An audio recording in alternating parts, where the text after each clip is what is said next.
महाड MIDCमधून एक मोठी बातमी समोर येत आहे। महाड MIDCमध्ये इंडो अमायन्स कंपनीत गॅस गळती झाली आहे। हायड्रोक्लोरिक ॲसिडमधून निघणाऱ्या गॅसची गळती झाल्याने मोठी खळबळ उडाली आहे। गॅसच्या संपर्कात आलेल्या 8 कामगारांना बाधा झाली असून उपचारादरम्यान 28 वर्षीय कामगार अमित कुमार याचा मृत्यू झाला आहे। गॅस गळतीमुळे कामगारांना श्वास घेण्यास त्रास निर्माण झाला।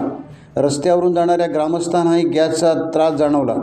या घटनेने महाड MIDC परिसरात खळबळ उडाली आहे।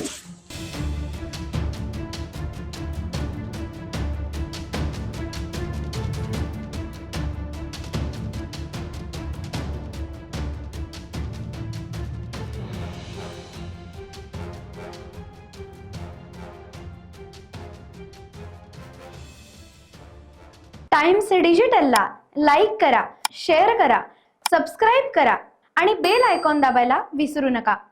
Times digital.